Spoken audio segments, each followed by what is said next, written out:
Izin saya lanjutkan untuk bertanya. Nama dari mana, komunitas apa?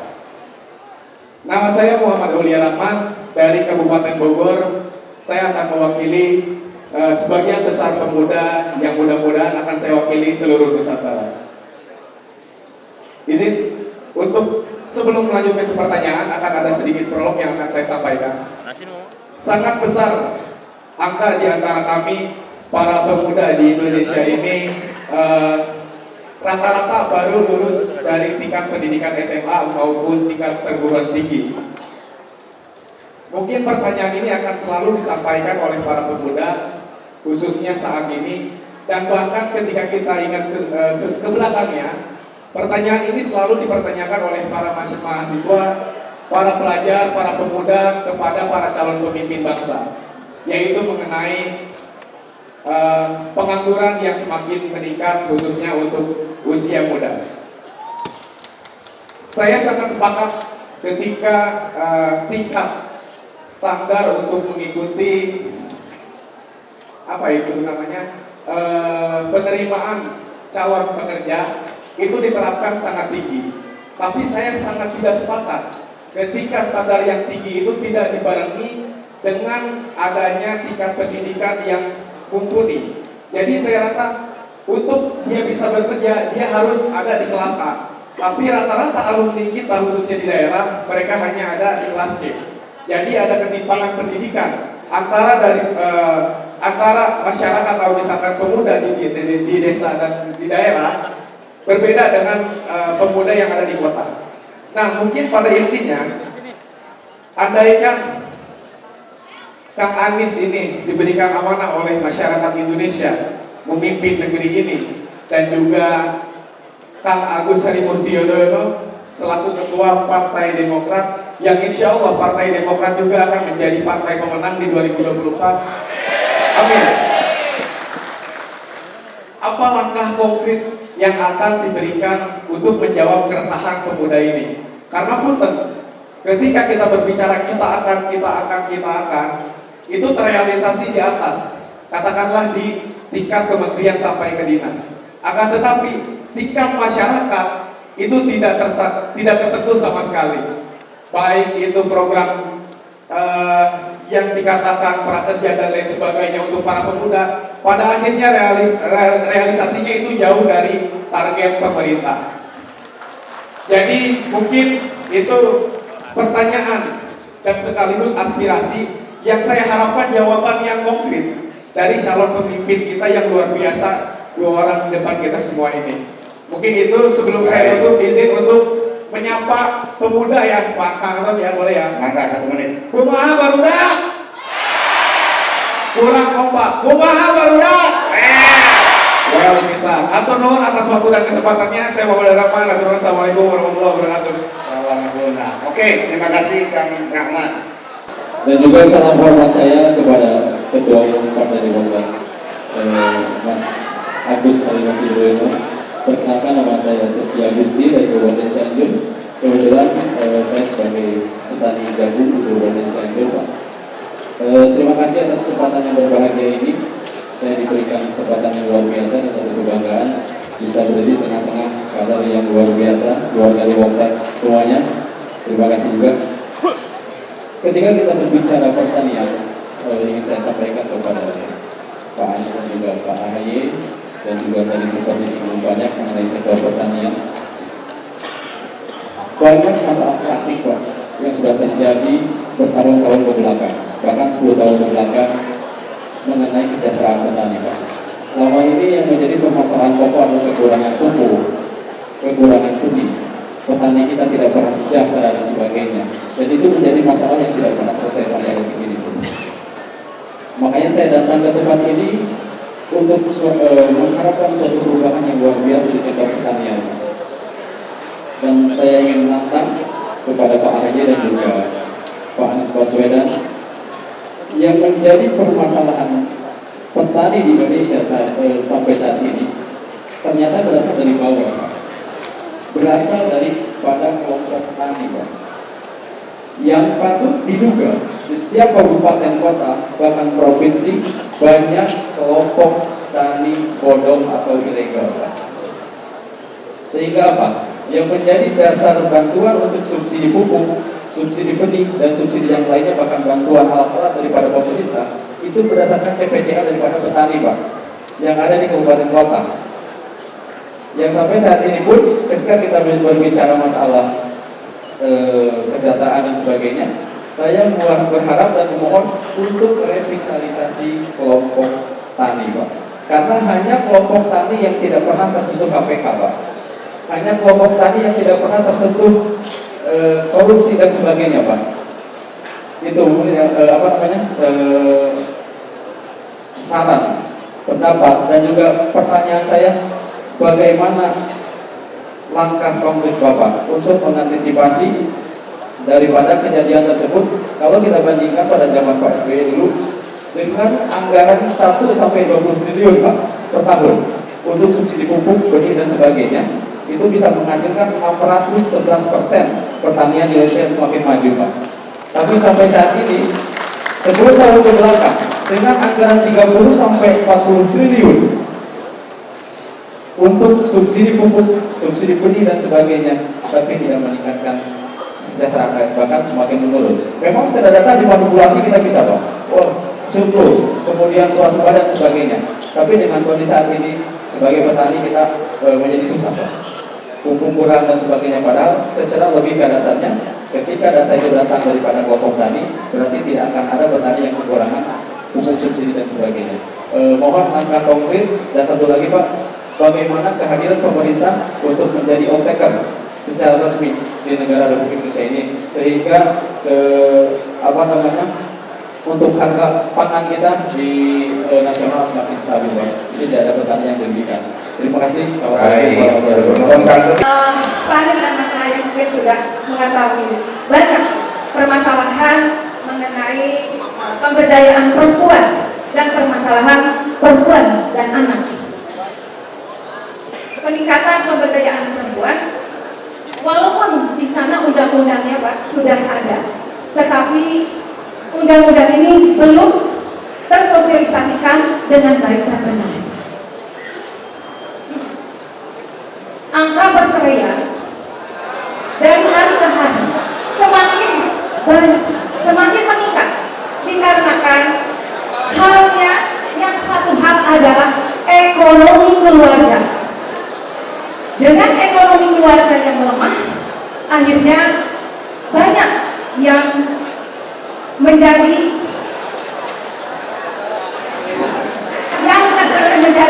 ibu-ibunya tidak ya, yang paling utama sekali adalah permasalahan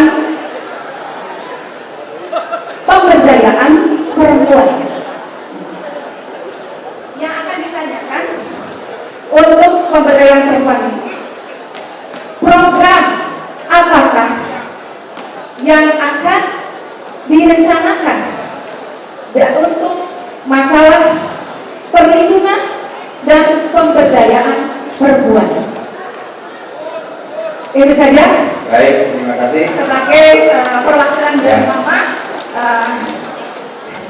kaum perempuan siap untuk memenangkan Mas Anies dan Mas Ahaye? Siap. Terima kasih. Assalamualaikum warahmatullahi Terima wabarakatuh. kasih, Bu Lilis. Terima kasih untuk Bu Lilis, Kang Setia, Kang Rahman ya, sudah berbagi aspirasi. Dan yang terakhir tadi sangat penting sekali, bicara soal perlindungan perempuan. Jadi kami melihat ada 4 kelompok yang harus jadi prioritas ke depan. Yang ini harus jadi prioritas kita. Kalau 4 kelompok ini kita prioritaskan dengan benar program-programnya, maka sisanya insya Allah akan tercover. Siapa itu? 1, perempuan, khususnya ibu hamil. 2, lansia. 3, penyandang disabilitas. Dan 4, anak. Bila 4 ini dapat prioritas perlindungan, prioritas untuk program-program memastikan mereka terlindungi dengan baik, maka yang lainnya akan terlindungi. Nah, terkait dengan program perempuan sekalian, kami melihat ada program problem semacam gunung es yang tidak nampak di permukaan, mulai dari kekerasan pada perempuan sampai dengan problem kekurangan gizi bagi perempuan yang konsekuensinya pada anak-anaknya. Karena itu kami melihat nomor satu, harus ada sikap tegas dari pemerintah, zero tolerance terhadap kekerasan dari perempuan, zero tolerance. Dan itu harus diturunkan dalam bentuk ukuran-ukuran yang setiap pemerintah daerah, karena eksekusinya di mana? Di pemerintah daerah. Daerah dinilai oleh pemerintah pusat dalam penanganan perlindungan perempuan. Yang sering kita alami adalah kita menyatakan melindungi, tapi kita tidak menerjemahkan dalam bentuk program dan alat ukur yang bisa dikendalikan oleh pusat. Kenapa? Karena pelaksanaannya akan dilakukan oleh pemerintah daerah. Kemudian yang kedua adalah terkait dengan aktivasi PKK. Ini terlewatkan dari perhatian. Padahal yang namanya Dasawisma itu betul-betul perempuan-perempuan pegiat di tiap kampung, di tiap desa yang mengetahui kondisi real. Kami pernah mengalami di Jakarta, minta tolong kerjasama dengan Dasawisma untuk pendataan. Mereka bisa mendata jauh lebih akurat, jauh lebih benar daripada petugas-petugas dari pemerintah, karena mereka yang tahu kenyataan di lapangan. PKK adalah kunci, dan PKK ini mereka akan tahu sebelum problem itu memburuk, gejalanya mereka sudah tahu. Kenapa? Karena mereka berada di ujung tombak di tiap masyarakat. PKK adalah program penting yang akan kembali menjadi prioritas utama untuk kesejahteraan perempuan dan keluarga. Para kader Dasawisma ini menjadi penting.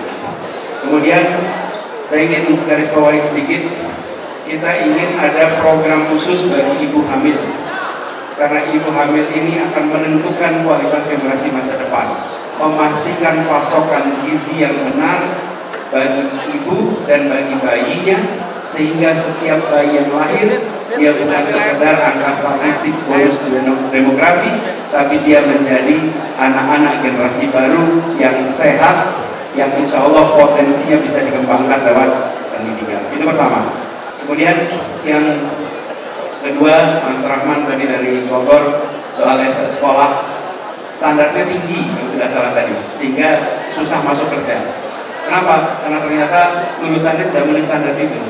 Jadi kenyataan di lapangan, lulusan apa yang paling banyak menganggur hari ini?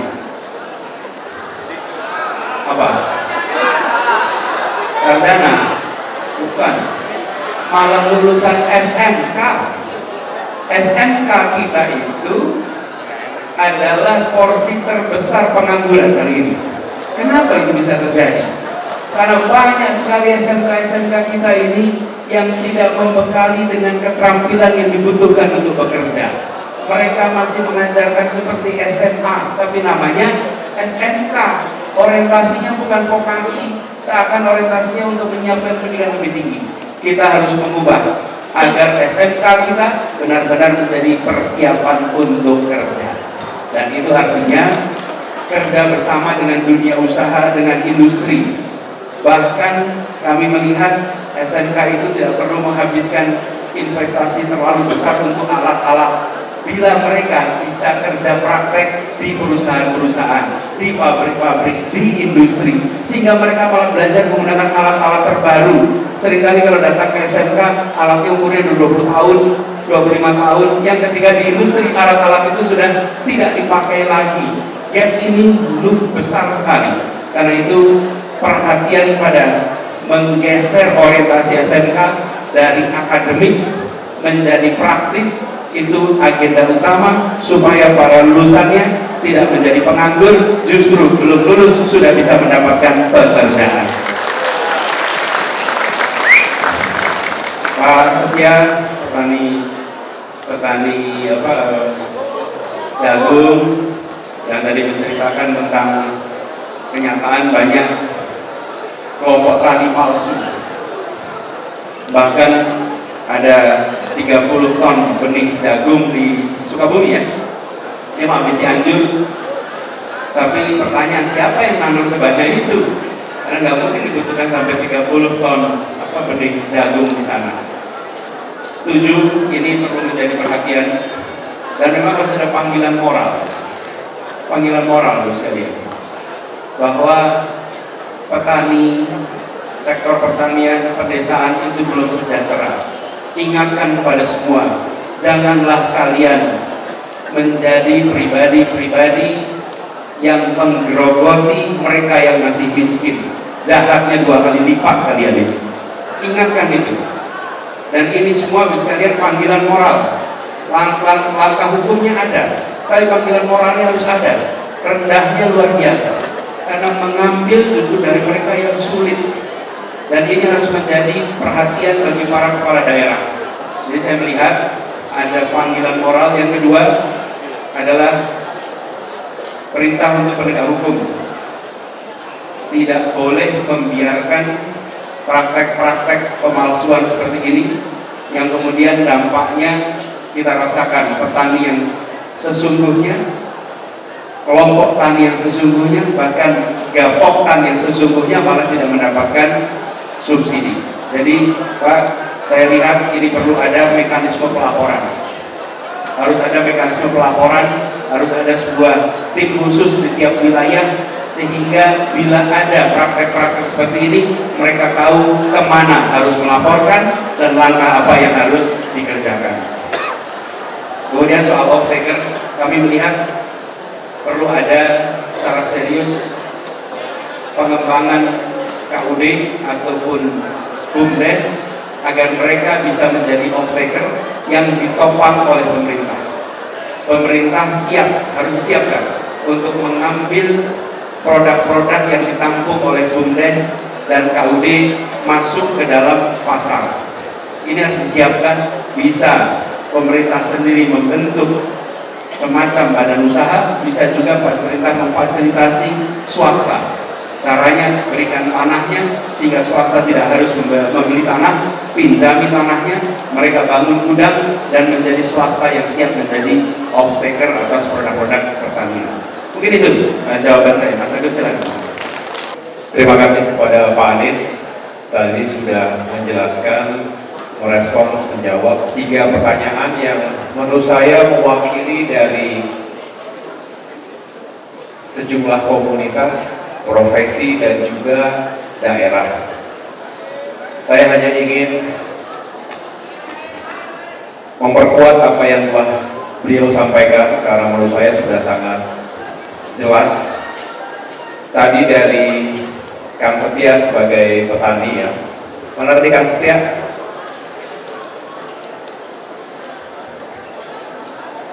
Masih ada ya?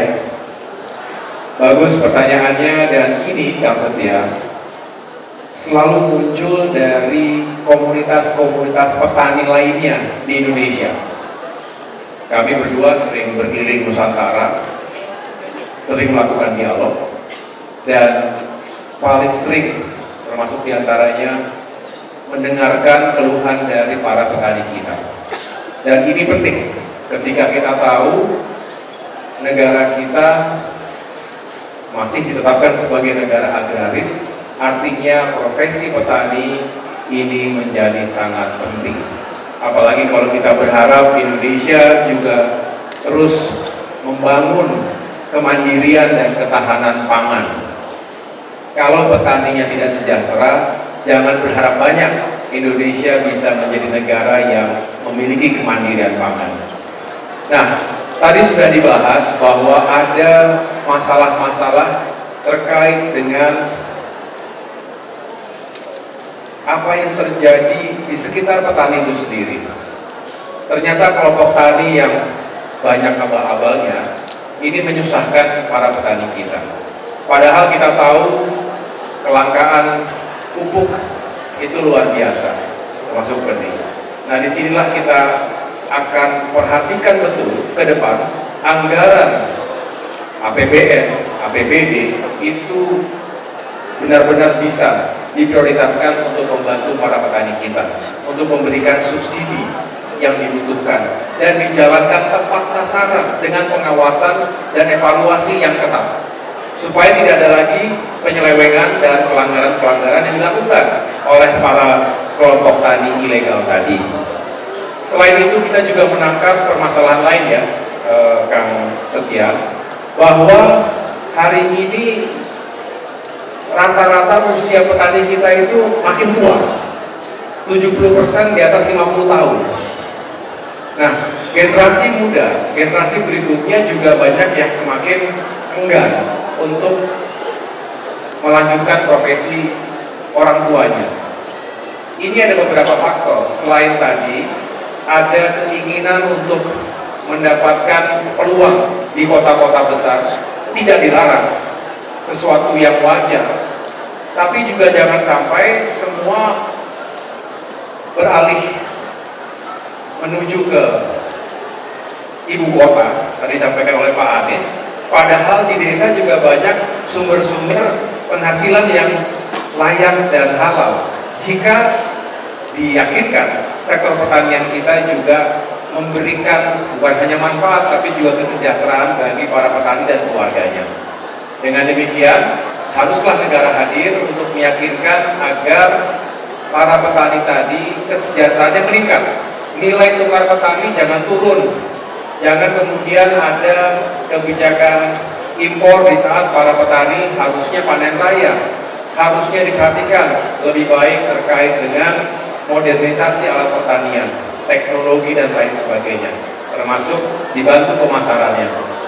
Infrastruktur juga demikian, bukan hanya yang sifatnya makro tadi disampaikan oleh Pak Capres kita, tapi juga infrastruktur yang menyentuh langsung sentra-sentra pertanian kita sehingga bisa mentransportasikan hasil pertanian ke pasar, hasil pertanian dari desa ke kota. Itu yang harus kita perjuangkan ke depan. Kemudian Kang Rahman, tadi mana Kang Rahman? Oke, bagus. Tadi pertanyaannya juga sudah direspons Pak Anies. Yang jelas kita berharap ke depan ini generasi muda kita semakin berkualitas. Terlalu sering kita mendengar Indonesia punya bonus demografi, tapi menurut saya menjadi jargon yang tidak penuh makna jika tidak diikuti dengan pembangunan kompetensi dan kapasitas dirinya. Oleh karena itu saya setuju, semangatnya bagus sekali bagaimana anak-anak kita, apakah itu para pelajar SMA, para mahasiswa di perguruan tinggi, selalu mengejar peningkatan standar kualitas. SMK tadi disampaikan oleh Pak Anies, harusnya yang paling tepat sasaran karena pendidikannya vokasional. Nah, disinilah negara dan pemerintah harus hadir membangun skema link and match. Jadi harus nyambung antara kebutuhan industri. Katakanlah kita sebagai negara agraris, kita ingin menguatkan industri pertanian kita, industri perikanan kita, atau suatu saat kita memperkuat industri di bidang otomotif misalnya. Oleh karena itu diketahui berapa kebutuhannya, apa saja kapasitas yang diperlukan, itu yang mempengaruhi pembenahan dan bisa dikatakan transformasi sistem pendidikan termasuk kurikulum kita. Jadi kalau hanya sekedar memeta-metakan zonasi itu menurut saya belum bisa menjawab kebutuhan kapasitas pelajar termasuk juga mahasiswa kita untuk masuk ke dunia dan lapangan pekerjaan. Nah, mudah-mudahan kalau kita ke depan fokus pada upaya itu, ditambah lagi tadi kerjasama yang baik antara pemerintah, dunia usaha dan kalangan kampus, semangat Pak Anies tadi kolaborasi itu bisa menghadirkan solusi dan tentunya akan semakin baik untuk generasi muda ke depan kita. Yang terakhir dari Teh Lilis ya, mana tadi Teh Lilis?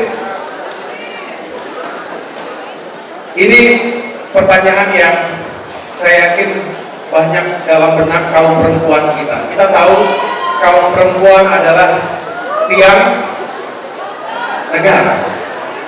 Kalau kaum perempuannya kuat dan berdaya, insya Allah negara kita kuat. Ada yang mengatakan, kalau Anda mendidik seorang laki-laki, maka sejatinya kita hanya mendidik laki-laki itu. Tapi kalau kita mendidik seorang perempuan, sejatinya kita mendidik satu generasi. Karena kaum perempuan pada akhirnya menjadi seorang istri, menjadi ibu bagi anak-anaknya.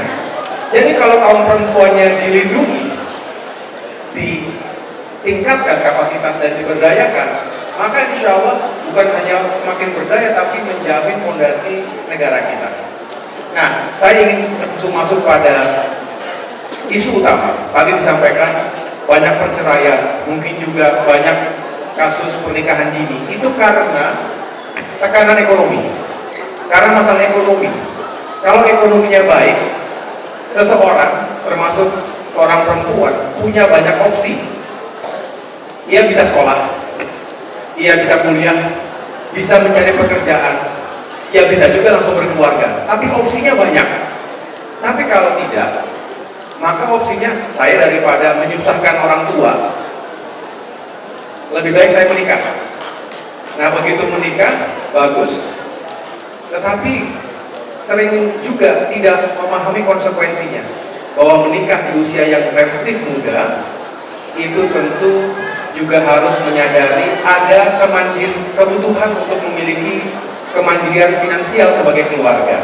Disinilah butuh pendidikan, disinilah butuh bantuan ekonomi. Oleh karena itu, kaum perempuan tidak untuk dikasihani, tapi untuk dilindungi dan diberdayakan. Setuju kaum perempuan?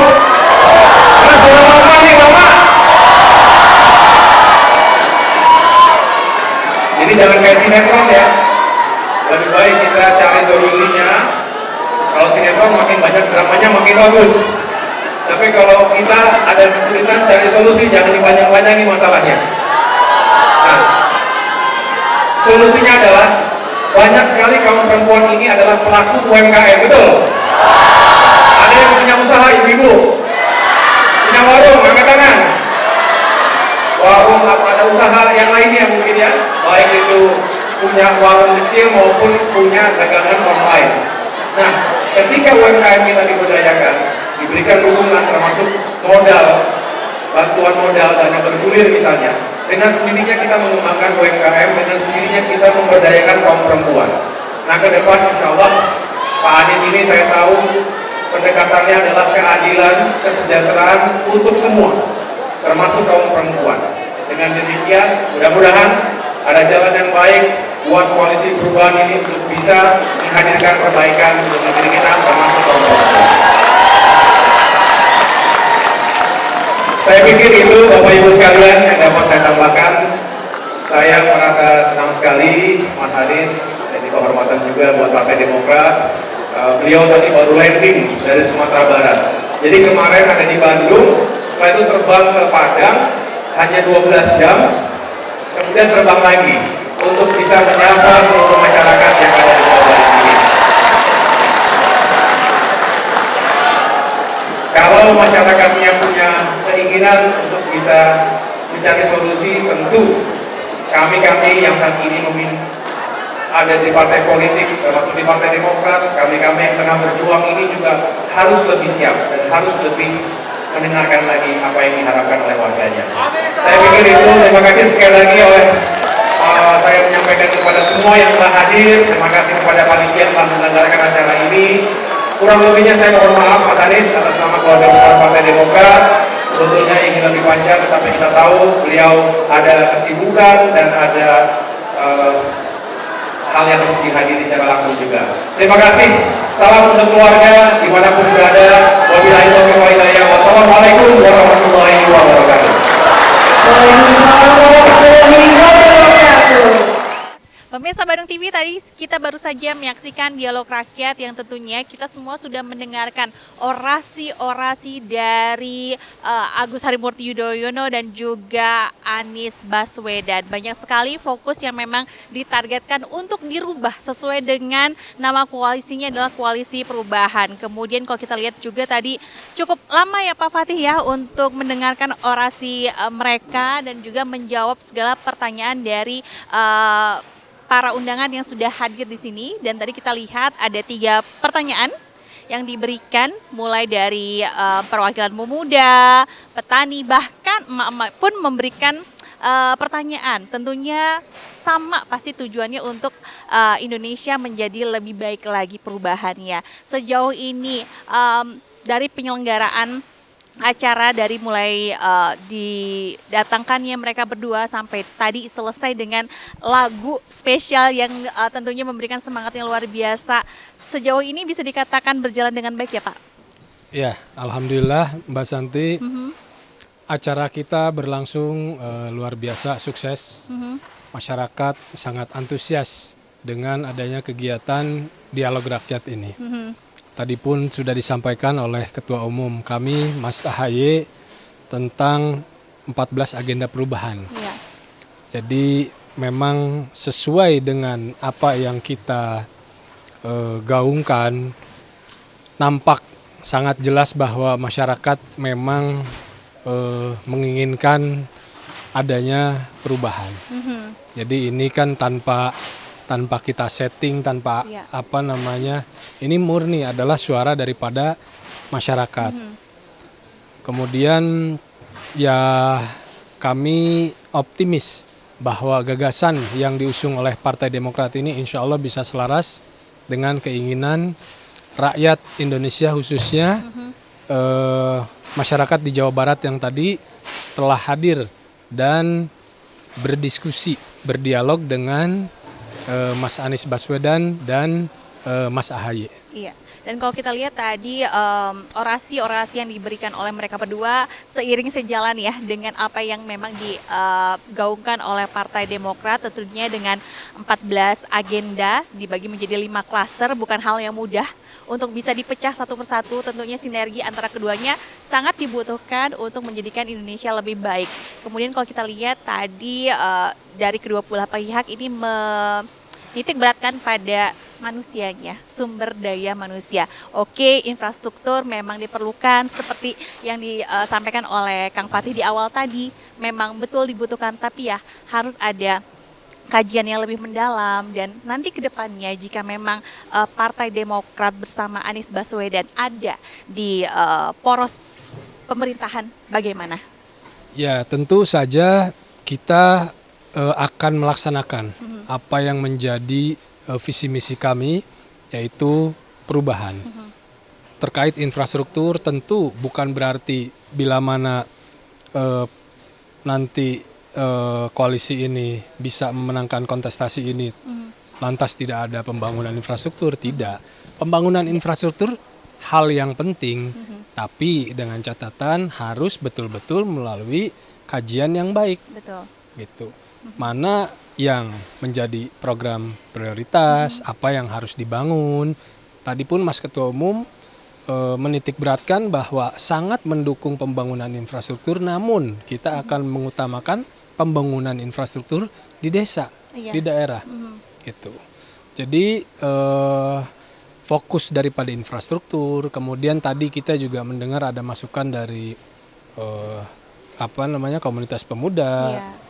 Kemudian dari petani, kemudian dari Emak-emak juga. emak-emak yang masing-masing mempunyai harapan yang berbeda-beda. Oke. Tadi kita dengar juga bahwa para petani ini sangat kesulitan untuk mendapatkan pupuk bersubsidi. Bahkan tadi dibilang kemana ini pupuk bersubsidi. Iya. Emak-emak juga demikian dengan perlindungan wanita dan lain sebagainya. Itu yang akan menjadi prioritas program kerja kelak nanti insya Allah apabila koalisi perubahan ini yang mengusung agenda perubahan ini insya Allah bisa memenangkan kontestasi ini. Harus pasti, karena Harus. tadi yellingnya begitu ya, pasti menang. Insya Allah. Insya Allah. Dengan dukungan masyarakat Betul dan sekali. izin Allah Subhanahu Wa Taala. Betul, dan dukungan masyarakat serta izin Allah pula lah yang akan bisa membantu Partai Demokrat merealisasikan 14 agenda. Kalau saya soroti di klaster pertama, ini adalah meningkatkan kesejahteraan rakyat ya Kang Fatih, dan ini ada di poin ke-5 berkaitan dengan gaji ASN, guru, TNI, dan Polri serta perangkatnya. Ini agendanya adalah ingin sekali mengangkat hidup mereka untuk lebih layak lagi. Betul ya Kang ya? Betul. Dan barangkali boleh ditambahkan bukan hanya guru saja, tapi guru dan dosen selalu terlupakan karena sesuai dengan tujuannya adalah meningkatkan sumber daya manusianya. Mereka bisa meningkat kualitasnya jika guru dan juga dosen bisa sejahtera, betul tidak Kang? Betul, sangat betul sekali. Dan memang ini menjadi prioritas bagi Partai Demokrat. Tentu masih kita ingat bahwa kurang lebih sekitar 1,3 juta guru honorer Betul. zaman Presiden Bapak SBY Iya. memimpin itu dijadikan ASN. Iya. Kemudian gaji ASN yang juga naik hampir setiap tahun, Iya. kan begitu. Satu lagi prestasi dari pemerintahan Pak SBY tentunya di bawah naungan Partai Demokrat di bidang pendidikan adalah adanya sertifikasi guru dan Betul. juga sertifikasi dosen. Barangkali ini untuk kedepannya jika nanti memang Partai Demokrat pasti harus menang Amin, visi insya misinya, semoga itu akan terus bergulir, tidak dipersulit dan tidak pernah dilupakan untuk mensejahterakan mereka. Tentu. Dan kita akan melanjutkan dan kita akan menghidupkan kembali banyak sekali program-program dari Pak SBY. Ini saya sampai harus baca saking banyaknya. Betul sekali. Seperti BOS, bidik misi, Iya.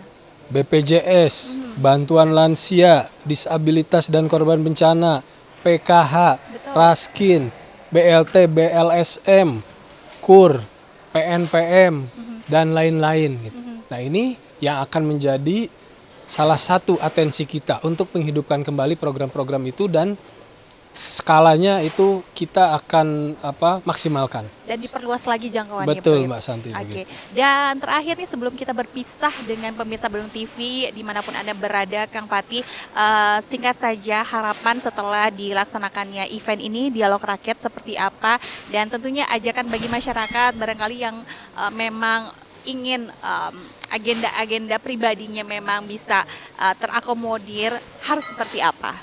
Ya, tentu saja harapan kami adalah dengan kegiatan ini masyarakat menjadi lebih mengenal dengan 14 program perubahan. Oke. Yang tadi sudah disampaikan oleh Ketua Umum Mas Ahaye. Ini diketahui oleh masyarakat dan kemudian diamplifikasi, diceritakan, dijadikan bahan diskusi. Silahkan uji oleh masyarakat gagasan dari Partai Demokrat ini. Dan Partai Demokrat siap. Partai Demokrat siap. Siap. Insya Allah. Insya Allah sukses terus untuk Kang Fatih dan Terima juga kasih. segala macam agenda selanjutnya. Terima kasih. Semoga selalu siap sedia Partai Demokrat untuk menyongsong segala macam aspirasi dari masyarakat. Dan pemirsa, inilah akhir dari dialog rakyat Partai Demokrat bersama AHY dan juga Bapak Anies Baswedan. Partai Demokrat bertekad untuk melakukan banyak perubahan. Karena apa? Karena Partai Demokrat siap untuk melakukan perubahan agar Indonesia menjadi lebih baik. Saya Krisati pamit. Wassalamualaikum warahmatullahi wabarakatuh. Hatur nuhun. Sampai jumpa. Terima kasih Bandung TV.